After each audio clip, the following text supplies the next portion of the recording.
Konoha are supposed to be the good guys. They're supposed to be the symbol of hope in an otherwise horrible world of shinobi. They talk about the will of fire and how everybody in the Hidden Leaf village loves each other and fights for each other and protects each other and treats each other with respect and love. But what if all that's just propaganda? What if behind the heroic speeches, Konoha has a history of doing some shady shit? A history so dark it could make a rogue ninja blush. A history of corruption, betrayal, and atrocities that were born and bred right inside of its walls. So today, we're not talking about villains like Orochimaru or the Akatsuki as outside threats.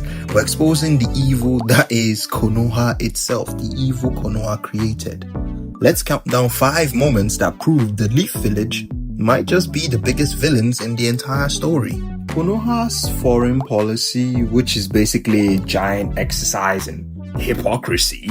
The Will of Fire is some BS, it's supposed to be all about love and loyalty. A beautiful idea, right? I mean, on paper, yes. The problem is, it seems to only apply to a select few people inside of Konoha's walls. Like, even in the village itself, it doesn't even apply to everybody. And only when it's convenient. Let's look at the second and third great shinobi wars. Konoha's hands were just as bloody as anyone's else. Their militaries' campaigns tore through smaller nations, turning places like the Hidden Rain into their personal war zones. The constant conflict created a whole generation of war orphans filled with nothing but hatred for Konoha. And who were the most famous of these orphans? Yahiko, Konan, and Nagato. Pain. The founders of the Akatsuki. That's right, the group that became Konoha's biggest ops. Their biggest nightmare was a direct result of the suffering Konoha caused years earlier. And it wasn't just other nations Konoha chewed up and spat out. The village had no problem using its own children as cannon fodder. Itachi Uchiha was permanently traumatized by the horrors he saw fighting as a child soldier, which made him become very easy to radicalize in order to do the other atrocities he would commit against his own clan later. Kakashi got his heroic reputation as a child, but he paid for it by losing teammates, and that's after just being able to truly connect with them after losing his father and becoming a cold person in order not to become like his father. Then he loses both of them, you get me, and being forced to kill the other one, all before he was even an adult. The Will of Fire sounds nice, but Konoha's actions show it's a nation that will always put its own interest, not even the interest of all its people, just the interest of some of its people above all else, even if it means creating the very monsters it will later have to fight. For our number 4 sport, we have the horror that existed right in the heart of one of Konoha's most respected clan, one of the royal clans of Konoha, the Hyuga. I'm talking about the caged bird CEO. On the surface, the Hyuga are supposed to be pure geniuses, masters of the all-seeing Byakugan. But behind closed doors, the clan is built on a system of literal slavery. The family is divided into 2 houses. That is crazy. The main house and the branch house. If you're born in the branch house, your life is not your own. From a young age, a cursed seal is branded on your forehead. This seal does 2 things, and both are horrible. First, when you die, it destroys your Byakugan, so enemies can steal it. It's grim, but practical. The second function, though, is pure evil. Any member of the main house can activate the seal with a simple hand sign, inflicting torturous, mind-breaking pain on the wearer. It's a leash, a tool of absolute control to punish any disobedience and ensure that the branch family live as bodyguards and servants, and they never have any ideas of coming up in the world, never wanting to change their status. I mean, this is part of the thing that makes Neji literally always hate Hinata until towards the end of the story, when he starts to, change due to Naruto's talk no jutsu and the rest of them. But he was about to kill Hinata in the Chunin exams. This builds resentment. What kind of clan is this? This is why Neji's dad died. And Konoha they just act like nothing's going on. There's a curse on half of the family. Okay. That's not my problem. The other family, they have no say in what happens in their lives. Hey, I'ma just pretend I ain't see what's going on there. Like, it's crazy. Like, nobody decided to tell them, like, maybe let's not do that. Like, this breeds resentment. Think about it. Neji Hyuga, the kid, was a prodigy. Probably more skilled. Not probably. Very much skilled. More skilled than Hinata, by far. Who is supposed to be the heir. But because he was born into the branch house, he was marked like an animal. His entire life was defined by the fact that someone could cripple him with pain at any moment. And the worst part? Konoha's leadership, including the third Hokage, believe me, I'm gonna do a video about Hiruzen, that cop, knew this was happening constantly for decades, and they didn't do anything. They didn't do anything about the system of torture and slavery in their own village for their own citizens. The branch family are still citizens of Konohagakure, and they did nothing because the Hyuga were too powerful to mess with, I guess, and they are one of the royal families. At number 3, we have the man who was the living embodiment of Konoha's dark side, the evil of Konoha, Danzo Shimura, and his Black Ops group Roots. I've never seen a character that the way Hiruzen, that cop Hiruzen, allowed Danzo to do so much damage to Konoha, even though he kept spouting some BS like it's all for the benefit of Konoha, when every single decision he made impacted Konoha negatively is beyond me. While he was kind grandfatherly face of the village, that is Hiruzen, Danzo was the darkness operating in the shadows. But don't get it twisted, Danzo wasn't some rogue agent. He was a tool, a necessary evil that the village leadership allowed to exist for some reason. Root was the state-sponsored terrorist cell carrying out the assassinations, sabotage, and human experiments that Konoha needed to stay on top. Danzo's methods were full of, it was the stuff of nightmares. He took in off and stripped them of their names, killed their emotions, and branded them with cursed seals so they could never speak about him or his operations. His final exam for the new recruits, he'd take 2 kids who had been raised like brothers and force them to kill each other. He really took a playbook out of the hidden mist village and told people you've been training for years to kill each other as their final test. That is crazy. His list of crimes is staggering. He worked hand in glove with Orochimaru, a partnership that led to horrific human experimentation on Konoha citizens. He single-handedly destroyed the original Akatsuki's peaceful movement by framing them, which led directly to Yahiko's death and Nagato's transformation into pain that would later attack the village hidden in the leaf. And why?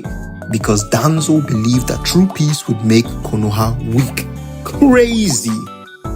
And let's not even talk about how he wiped out the Uchiha by constantly antagonizing them and framing them as the bad guys. While Hiruzen might have disagreed with his method, he never truly stopped him. He just agreed. It was like, hey, I don't like the way my homie does things, but I'm gonna let him do what he do. What? Danzo wasn't the opposite of Konoha. He was the truest expression of its political will. If you're finding this dive into Konoha's twisted history fascinating, please consider hitting that subscribe button. We're heading into truly unforgivable acts now. The way Konoha treated Naruto has to be one of their worst crimes. This is a village that spouts the will of fire, and they didn't treat him with any love, any camaraderie, any sense of community. This is a boy who should have been treated as a hero from the day he was born. His father, the fourth Hokage, gave his life to seal the nine-tailed fox. His mother, Kushina, died containing the beast too. Minato's last wish was for the village to see his son as not a demon, but as a hero who was keeping them all safe by harboring this literal demon in his stomach. And what did Konoha do? He spat on that wish, spat in his face, and treated him like trash. Instead of honor, Naruto got isolation, neglect, and abuse from almost everybody.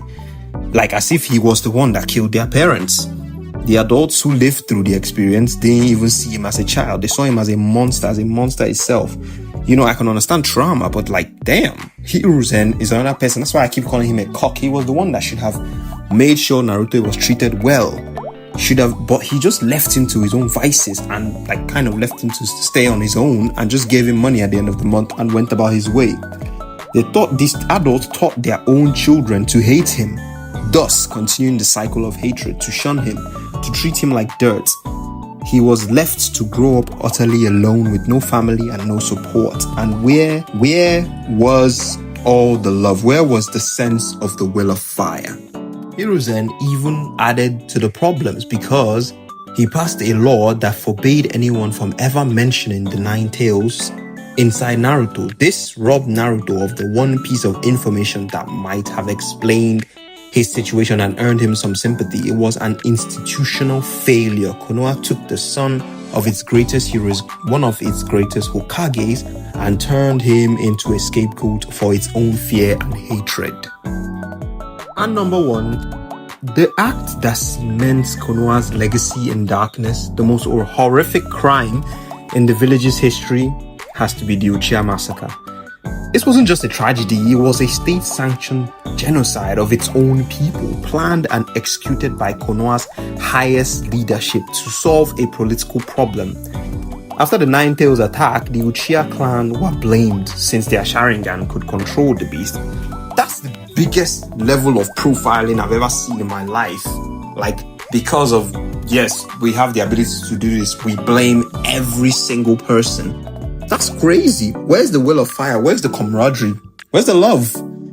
Where did all this come from? Then instead of trying to heal the rift, Konoha's elders, led by Danzo and allowed to fester by Hiruzen, chose paranoia. They forced the entire clan into the corner of the village, the outskirts. One of the royal families of Konoha was forced to move out, segregated them, which made people see them more and more as outcasts. One of the founding clans of Konoha was forced to turn into second-class citizens. Naturally, the Uchiha, they started to feel resentment too towards the village. They wanted more, they wanted to move. They had requests. They wanted to move back into the center of the clan. They wanted, at least, consider Fugaku.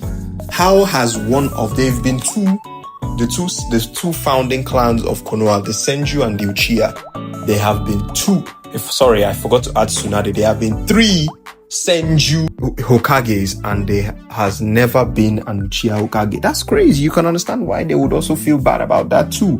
Tobirama is the one that started this and I'll do a video about him too. He started this culture of a clan of hatred, as if his clan wasn't fighting the Uchiha clan for centuries too. It's crazy.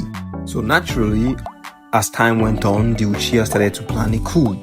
On a side note, when I see people talking about how the police keep turning one clan into the police force, one clan, everybody knows how people don't like them. Then you now make one clan that is already hated in charge of arresting people. What do you think that's gonna do? Come on, man. Use your sense, use your thinking faculties. It was a desperate move, but they were backed into a corner. Hiruzen wanted to find peace after laying on his ass for how long? But his indecisiveness and failure to control Danzo ultimately paved the way for the massacre. Danzo didn't want peace. He never wanted it. He wanted the Uchiha and their powerful eyes gone for good. He made sure diplomacy would fail by stealing Shusui Uchiha's eye, which would have stopped the coup non-violently. Then he gave Itachi Uchiha a double agent who was young and very impressionable after surviving the horrors of the Shinobi World War. He was very impressionable and he was easy to coerce. He gave him an impossible choice. Either you side with your clan and watch them get destroyed, and also it will lead to a lot of death in the village. It turned into a civil war. Or, kill them yourself and save Sasuke. He will be the only one spared. A teenager was manipulated into slaughtering his own people with Obito's help. He killed every man, woman, and child in his clan, his parents, his friends, his girlfriend, everyone. The village leadership approved it. The third Hokage allowed it to happen, and then they covered it all up, labeled Itachi a traitor, and pretended like it was for the sake of peace. was a cold, calculated act of ethnic cleansing to maintain power, and it was absolutely disgusting. And people that always side with Tobirama or Uchiha or defend Hiruzen, it's always crazy to me. I have no idea how that is even possible. So yeah, when you strip away the heroic music, the Hidden Leaf looks a lot different. Even, I forgot to mention, even Orochimaru's joined, when the Sand Village decided to join Orochimaru and attack Konoha, it was for a reason. You guys became friends with them, and what does Konoha do? Konoha decides to be taking jobs from the Hidden Sand. Like, it's crazy. They all they do is bad shit. Like, watching it as a child, you wouldn't notice some of these nuances, but as an adult, you see it. Like, you are collecting jobs from the daimyo of the country of Wind. That reduced work for Sunagakure, which means they had to start, scrounging by selling gold dust of the Hokage in order to survive. Like, these are supposed to be your friends, and your friend is taking work from you, taking food from your mouth. How is that not going to lead to battle? Like, it's crazy. Like, all they did mostly was bad shit. I have no idea how they were ever the good guys. It's a place built on segregation and slavery, a government that used a secret police force to commit atrocities, a community that abused a hero's son, and a leadership that chose to cleanse a certain population of its own hidden village over diplomacy. Heroes like Naruto and Kakashi came from Konoha. Absolutely. Konoha has beautiful people. They are where our main characters are. But the village's greatest enemy, Pain, Obito, Sasuke, they weren't just born evil, they were created in the fires of Konoha's own sins. So what do you think? Is Konoha the real villain of the story, or do the heroes it produces make up for its past? Let me know your thoughts in the comments. What do you think about Konoha's most evil moment? What do you think their most evil moment was? Hey, if you like this, don't forget to like, subscribe, and hit that notification bell for more deep dives. See you next time.